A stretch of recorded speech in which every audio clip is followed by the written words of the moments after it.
अपनी नौकरी, रोजगार या व्यवसाय के लिए चले गए, वे अपनी मातृभूमि के विकास में योगदान देना चाहते हैं, उनके लिए एक अभिनव योजना मातृभूमि योजना का शुभारंभ और प्रदेश के अंदर राष्ट्रीय ग्राम स्वराज अभियान योजना के अंतर्गत ग्राम पंचायतों के सचिवों को लैपटॉप वितरण के इस कार्यक्रम को आज यहां पर शुभारंभ किया गया है।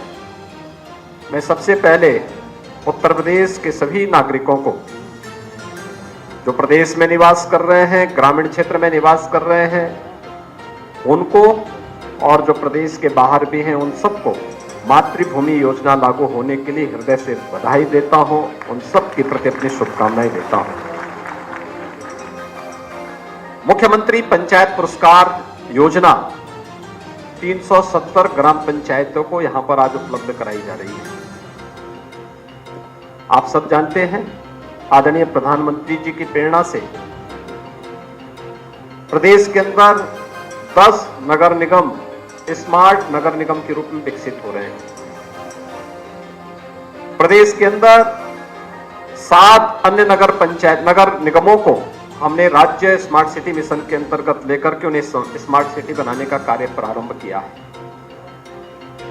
लेकिन आज ग्राम पंचायतों में जितनी योजनाएं लागू हुई हैं, ग्राम सचिवालय से लेकर के ऑप्टिकल फाइबर से लेकर के अच्छी सड़कें, जल निकासी की व्यवस्था, LED street light, computer operator, VC सखी, इन सबको जोड़ करके अगर हम देखेंगे तो ग्राम पंचायतों में जिस भी ग्राम प्रधान ने थोड़ी भी ध्यान दिया है तो ग्राम पंचायत भी किसी स्मार्ट ग्राम पंचायत से कम नहीं है। और उसी स्मार्ट ग्राम पंचायत के लिए आह्वान करने के लिए आज हम सब यहाँ पर एकत्र हुए हैं।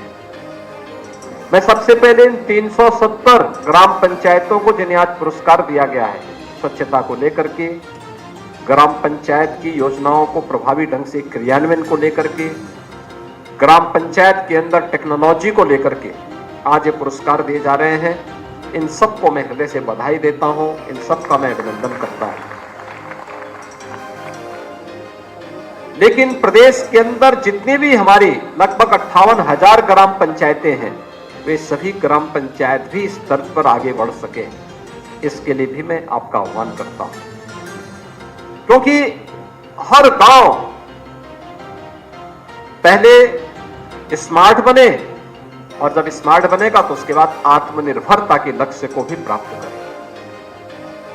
हमें अपने ग्राम पंचायत के संसाधनों का उपयोग इस रूप में करना है कि हमें किसी के सामने हाथ फैलाने की नौबत ना आए, बल्कि ग्राम पंचायत अपने रिसोर्सेज से अपने ग्राम पंचायत के समग्र विकास और जनता की बुनियादी सुविधाओं को भी वहां पर लागू कर सके। जैसे हर घर नल की योजना, हर घर नल की योजना सरकार ने योजना बना दी, हर घर तक पाइप पेयजल की स्कीम बना देगी, हर घर तक पानी भी पहुंचा देगी। लेकिन ये सस्टेनेबल हो, लंबे समय तक इसकी आवश्यकता और यह सुविधा वहां प्राप्त होती रहे, यह ग्राम पंचायत की जिम्मेदारी बनती है कि उसको सस्टेनेबल बनाने के लिए हम प्रयास करें। और उसके लिए एक यूजर चार्ज हर ग्राम पंचायत से हर परिवार से लेकर के, और फिर 2 प्रकार का कार्य, एक वह पैसा जो योजना को संचालित कर रहा है उसको देना, प्लम्बर को गांव में तैनात करवाना, कहीं पाइप लीक हो गया उसको तैयार करना, क्योंकि एक एक बूंद पानी बहुत महत्वपूर्ण होता है। जल संरक्षण के प्रति जागरूक होना, जहां टूटी लगी हो, पानी बहुत बार होता है ना, पाइप 420 खुली रह जाती है, पानी गिर रहा है, कोई पूछने वाला नहीं, ये राष्ट्रीय क्षति है। उत्तर प्रदेश इस मामले में बहुत सौभाग्यशाली है कि प्रचुर मात्रा में जल संसाधन हमारे पास है। लेकिन प्रचुर मात्रा में जल संसाधन का मतलब यह नहीं होता है कि हम उसका दुरुपयोग करें, बल्कि उसका संरक्षण करें, क्योंकि शुद्ध पेयजल आधे से अधिक बीमारी का उपचार कर सकती है। जो लोग शुद्ध पेयजल का सेवन करते हैं, या ये हर घर नल की योजना तमाम जल जनित बीमारियों से लोगों को बचाने का एक सशक्त माध्यम भी है। और इसलिए भाइयों बहनों, हमारा दायित्व बनता है कि हम इन सभी गांवों के लोगों को सुविधा भी दें, लेकिन साथ साथ अपने गांव को आत्मनिर्भर बनाने की दिशा में भी प्रयास करें। मुझे प्रसन्नता है कि ग्राम पंचायतों में ग्राम सचिवालय ने जहां एक्टिव रूप से कार्य करना प्रारंभ किया है, और वहां पर कंप्यूटर ऑपरेटर रख करके सर्टिफिकेट देने के कार्यक्रम प्रारंभ हुए हैं। आप आश्चर्य करेंगे कि उससे ग्राम पंचायतों की इनकम भी बढ़ी है, काफी बड़ी इनकम बढ़ी है। और बहुत सारे लोगों ने उस पैसे का उपयोग गांव के विकास के लिए, कंप्यूटर ऑपरेटर के मानदेय देने के लिए, अन्य कार्यक्रमों के साथ किया है। और हम भी अपने ग्राम पंचायत के अंदर इस प्रकार के कार्यक्रमों को आगे बढ़ा सकते हैं, बहुत बेहतरीन तरीके से इसको कर सकते हैं। उत्तर प्रदेश के पास एक अवसर है इस कार्यक्रम को आगे बढ़ाने के लिए। आपने देखा होगा, अभी हम लोग जब यहां पे मातृभूमि योजना लॉन्च कर रहे थे और मैं यहां पर दो सज्जनों से, श्री संजीव राजोरा और श्री विवेक चौधरी, जो यूएस कैलिफोर्निया में निवास करते हैं, लोगों से संवाद बना रहा था।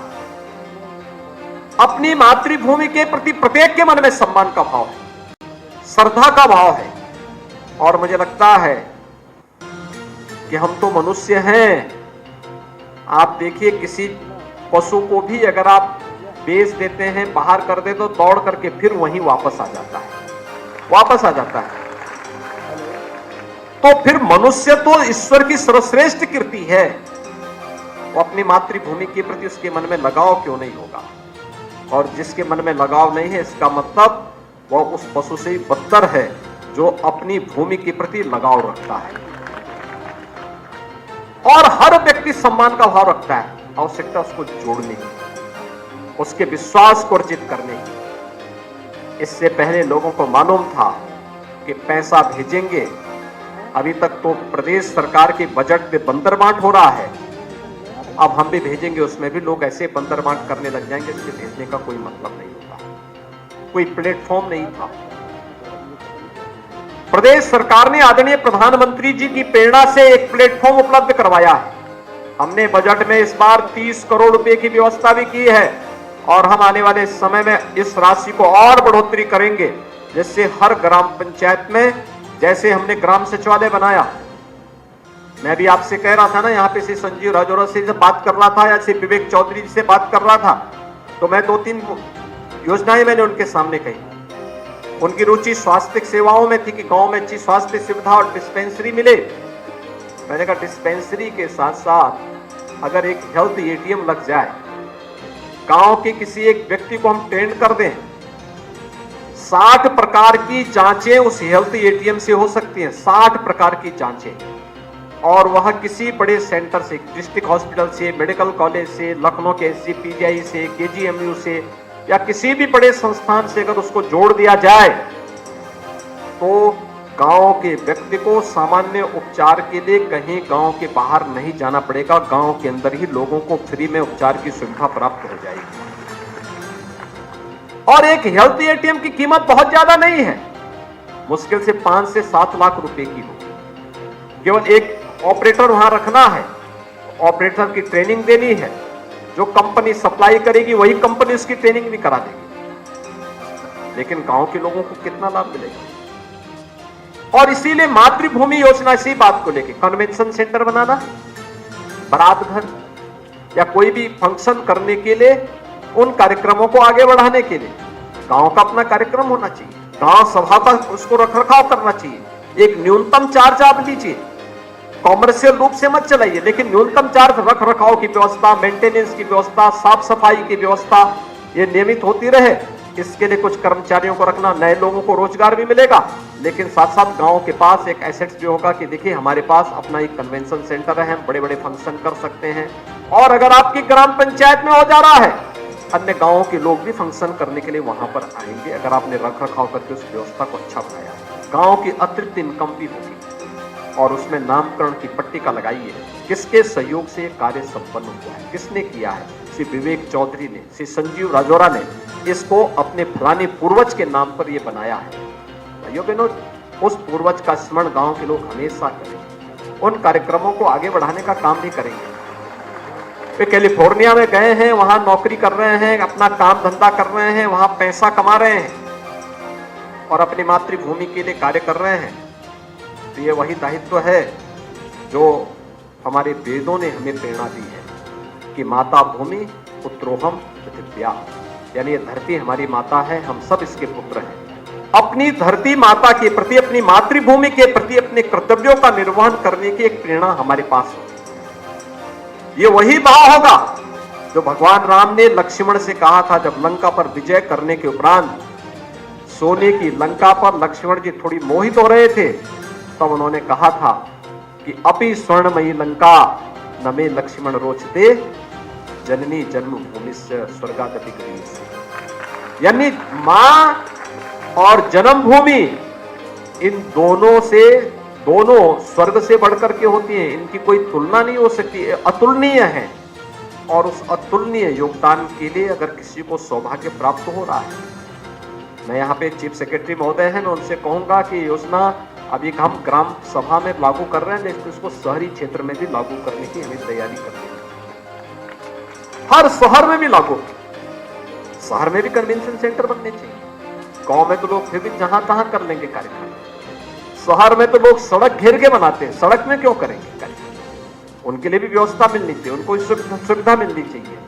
और पूरे प्रदेश में मातृभूमि योजना को लागू करने की तैयारी होनी चाहिए और उत्तर प्रदेश के लोगों को उनकी जड़ों से जोड़ने की तैयारी हो। देश और दुनिया में कहीं भी रहते हैं, उनको उनकी जड़ों से जोड़ने की तैयारी होनी चाहिए। प्रदेश सरकार ने प्रारंभ किया है और प्रदेश की सभी 58,000 ग्राम पंचायतों की जिम्मेदारी बनती है कि वे अपने लोगों को वहां से जोड़ें। मुझे याद है अभी कुछ दिन पहले शाहजहांपुर के एक बड़े उद्यमी मुझे मिले, अमेरिका में रहते हैं।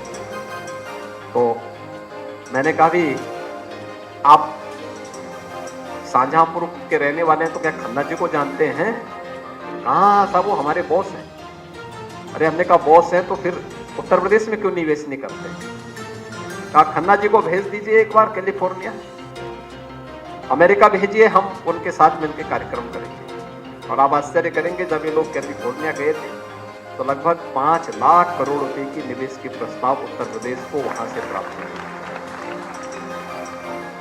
कमी उनकी नहीं है, कमी हमारी है, हम उनको जोड़ नहीं पाते। और अगर हमने उनको जोड़ने का प्रयास किया होता तो शादी ब्याह में लोगों को मुंह छुपा करके भागने की नौबत नहीं आती। बरसात आती है, लोग भागते हैं, कोई कहीं भाग रहा है, कोई कहीं भाग रहा है। इस प्रकार की नौबत नहीं आएगी। हर कार्य के लिए सरकार पर निर्भरता की बजाय हमें अपने लोगों को, 2 प्रकार के कार्य होंगे। एक तो व्यक्ति अपने रूट से जुड़ेगा, अपने गांव के साथ जुड़ेगा, और जो व्यक्ति जुड़ रहा है, जिसको आपने जोड़ करके थोड़ा सम्मान दिया है, आज वो जोड़ करके अपने यहाँ काम कर रहा है, कल वह व्यक्ति गांव में गरीब कन्याओं की शादी में भी योगदान दे सकता है। किसी छात्र को, गरीब छात्र है, उसको आगे बढ़ाने के लिए स्कॉलरशिप भी दे सकता है। किसी व्यक्ति को किसी अन्य कार्य में योगदान भी दे सकते हैं। यद्यपि शासन की योजनाएं हैं इन सभी के लिए, शासन की योजनाओं से लोग लाभान्वित हो रहे हैं, लेकिन ये कार्यक्रम हम तेजी के साथ आगे बढ़ाने का कार्य कर सकते हैं। और भाइयों बहनों, इस अभियान को सफलतापूर्वक आगे बढ़ाने की आवश्यकता है। हर ग्राम पंचायत इसके लिए तैयारी करे, पंचायती राज विभाग अपने पोर्टल का बेहतर उपयोग करे और एक ऐसा मैकेनिज्म तैयार करे जिससे पारदर्शी तरीके से एक एक पाई का हिसाब जिस व्यक्ति के द्वारा यहां पर योजना में योगदान दिया जा रहा है उसको उपलब्ध करवा सके। 60% पैसा वह देगा, 40% राज्य सरकार देगी। जमीन राज्य सरकार उपलब्ध करवाएगी और वहां पर कार्य होना चाहिए। अच्छा हो जहां ग्राम सचिवालय है उस ग्राम सचिवालय में इसको करें, या खेल का मैदान बन रहा है, खेल का मैदान इस तरीके से करो, उसको मिनी स्टेडियम के रूप में बनाने में भी योगदान दे सकते हैं लोग। वहां पे एक कोने में महिलाओं के लिए, एक कोने में पुरुषों के लिए ओपन जिम का निर्माण हो सकता है। कितना अच्छा होगा। अरे बच्चे स्वस्थ होंगे, नौजवान हमारा स्वस्थ होगा, देश की रक्षा के लिए आगे जाकर के काम करेगा। और दूसरा, अस्वस्थ शरीर कोई कार्य नहीं कर सकता। कुछ भी करना हो, मजदूरी से लेकर के ग्राम पंचायत का संचालन हो या प्रदेश का संचालन हो, ये स्वस्थ शरीर से ही हो पाएगा, अस्वस्थ शरीर नहीं कर पाएगा। और इसलिए भाइयों बहनों, इन कार्यक्रमों को सफलता की नई ऊंचाई तक पहुंचाना। अपनी ग्राम पंचायत को स्मार्ट ग्राम पंचायत और आत्मनिर्भर ग्राम पंचायत बनाने की दिशा में प्रयास प्रारंभ करना। एक प्रतिस्पर्धा पहले गांव गांव में हो और फिर अगली प्रतिस्पर्धा हम कराएंगे गांव और शहर में। साफ सुथरे गांव हैं या नगर है। अब तो ज्यादातर गांवों में नाली बन चुकी है, पक्की सड़कें हो चुकी हैं। अब इसे प्रयास करिए, किसी भी गांव में नाली में कूड़ा नहीं रहना चाहिए। कूड़ा निस्तारण कर दीजिए। बरसात होती है, 15 जून के बाद बरसात जब आएगी, मानसून जब आएगा, तो मानसून आने के साथ ही वहां पर नाली जल निकासी के माध्यम से कहीं भी जल जमाव न हो, वाटर लॉगिंग की समस्या न हो। क्योंकि जल जमाव होगा तो मच्छर होंगे तो मलेरिया होगा, डेंगू होगा, फाइलेरिया होगा, चिकनगुनिया होगा, इंसेफ्लाइटिस होगी, कुछ ना कुछ बीमारी होगी। आज पैसे की कमी नहीं ग्राम पंचायतों के पास, पैसा पर्याप्त है। राज्य सरकार भी पैसा दे रही है, केंद्र सरकार भी पैसा दे रही है। प्रधानमंत्री जी ने ग्राम पंचायत को विकास की धुरी के रूप में स्थापित किया है, लेकिन उस पैसे का बेहतर नियोजन करना, उपयोग करना, समय पे कार्य योजना बनाना, विकास के कार्यक्रमों को समयबद्ध तरीके से आगे बढ़ा देना, ईमानदारी के साथ उन लोगों को आगे बढ़ाने का कार्य करना जो अपने कार्यक्रमों को आगे बढ़ाने का कार्य कर रहे हैं। अगर ये सभी चीजें हम समयबद्ध तरीके से आगे बढ़ाने का कार्य कर लेंगे तो लोग हमारे कार्यकाल को स्मरणीय मानेंगे। अन्यथा समय टाइम पास करने से बहुत बार होता क्या है, लोग इंतजार करते हैं, पहले साल कोई काम नहीं करेंगे, अगले साल नहीं करेंगे, तीसरे साल नहीं करेंगे, चौथे नहीं करेंगे, 5वें साल में आत्मा जगने लगती है कि अब चुनाव नजदीक आ गए, सारा पैसा एक साथ खर्च कर दो और उसके बाद कार्य योजना ही नहीं बन पाती। तब बाद में हमें कटघरे में खड़ा होना होता है। लेकिन जिन ग्राम प्रधानों के द्वारा पहले वर्ष से अपने कार्यक्रमों को व्यवस्थित तरीके से आगे बढ़ा दिया जाता है, मैं देखता हूं, यानी मैं बहुत ग्राम पंचायतों को ऐसे जानता हूं जो आजादी के बाद या जब भी चुनाव हुए हैं तब से ग्राम प्रधान के रूप में वही लोग, वही परिवार आगे बढ़ता रहा। पूरा गांव निर्विरोध रूप से उन्हें सब वहां पर प्रधान के रूप में सम्मानित करता है और उनके साथ खड़ा होने के लिए तैयारी करता है।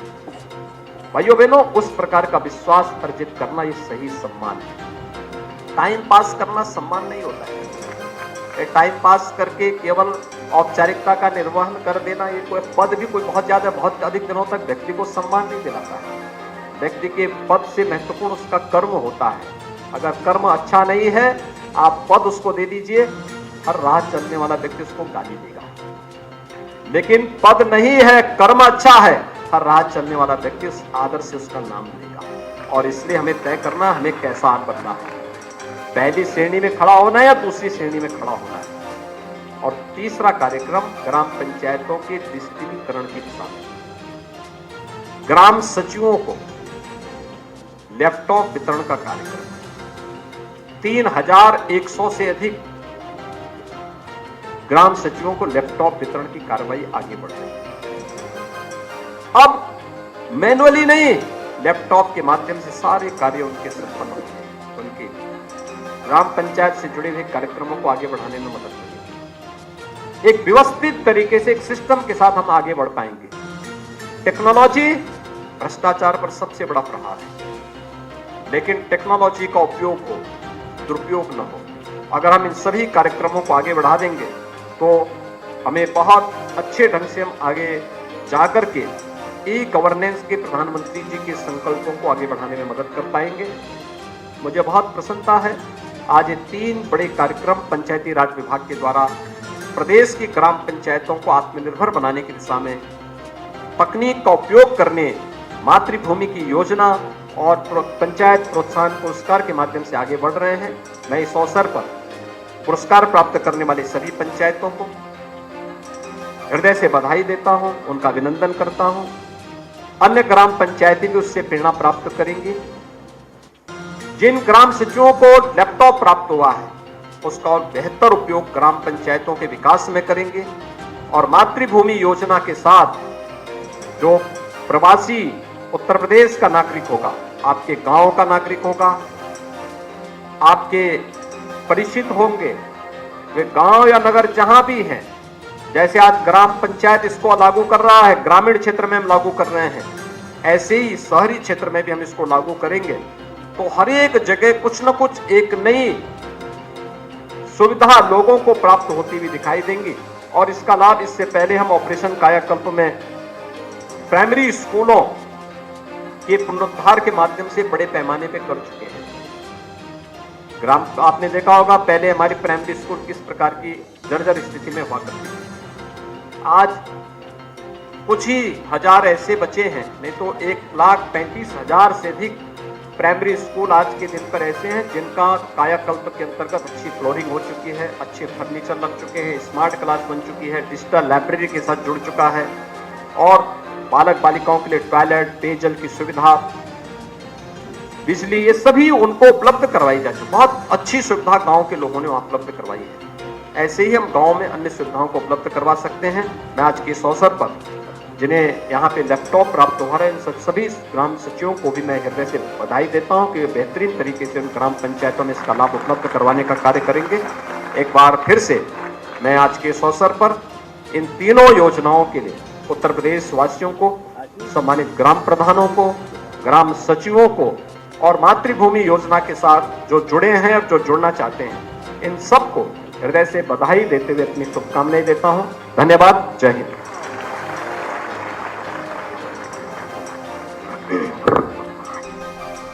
खबरों में आगे बढ़ेंगे।